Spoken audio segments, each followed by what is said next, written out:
from China. Hitchhiking trip. Cox's Bazar থেকে সবাইকে স্বাগত। আমি আছি কক্সবাজার থেকে যে ইনানি বিচে যাওয়ার ওই পার্টটায়।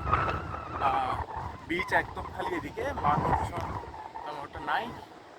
এই পাশে জেলেদের বাড়িঘর, নৌকা, আর ওই পাশে কিছু পোলাপান ফুটবল খেলতেছে। আর বিচের প্রচণ্ড শব্দ আর বাতাস, সেই জন্য আমার সাউন্ডটা আসলে একটু ডিস্টার্ব করতেছে। গেলেই টাকিটাকি যাওয়ার যে মেরিন ড্রাইভের ওইটা সামনে ওই গাড়ি আওয়াজ শোনা যাচ্ছে।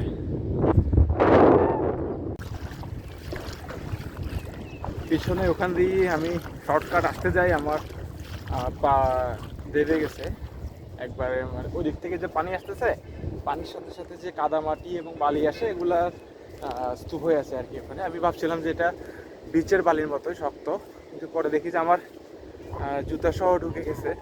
পরে এখানে পানিতে জুতা মোজা ধুইলাম। এখন একটা খারাপ অবস্থা। এখন আমি এত দূর এখন চলাচল করবো জুতা ছাড়া। তো ওইদিকে হয়তো অপেক্ষা করতে হবে এগুলো শুকানো পর্যন্ত।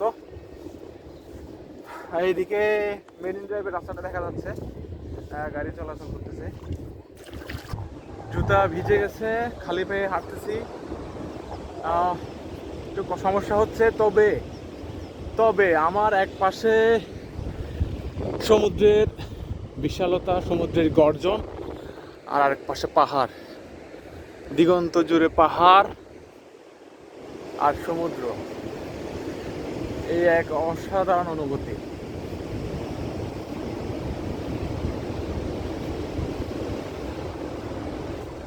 মানুষজন খুবই কম। না, এখানে স্থানীয় কিছু ছোটখাটো ঘর এখানে আছে, স্থানীয় কিছু মানুষজন এখানে থাকে। আর অনেকে আছে এখানে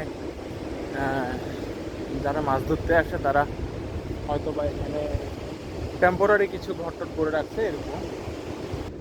সামনেই হিমছড়ি। আমি এতক্ষণ বিচে হাঁটাওটা করছিলাম, আমার ব্যাগ এখানে ঝুঁকিগড়, কেউ নাই, ব্যাগ এখানে রাখছিলাম। আর ও পাশে অনেকে খেলাধুলা করতেছে।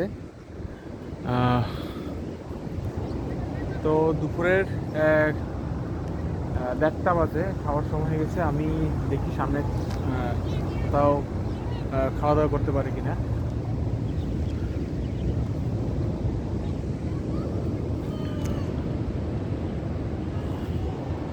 বৃষ্টি আসবে এরকম অবস্থা।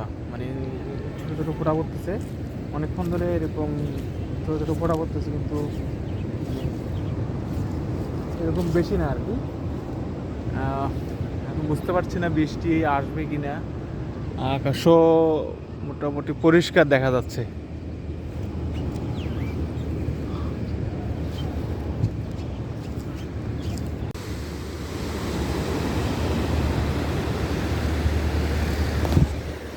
হিমছড়ি, এখানে সমুদ্র একদম রাস্তার পাশে, সেই জন্য এখানে দীর্ঘ একটা জায়গায় ব্লকে রাখছে, যাতে সমুদ্রের ঢেউ যাতে রাস্তা ক্ষতিগ্রস্ত না করে। আর এখানে কয়েকটা রেস্টুরেন্ট সমুদ্রের কোল ঘেঁষে।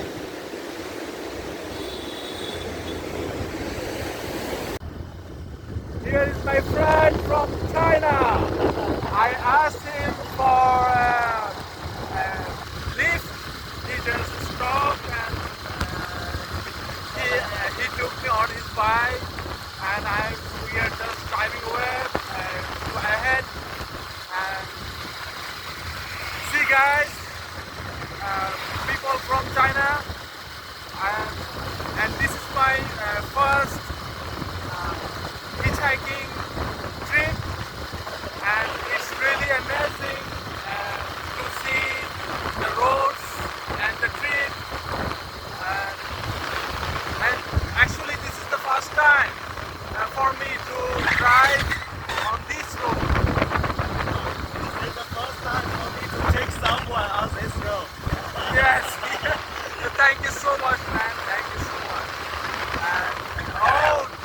স্টপ।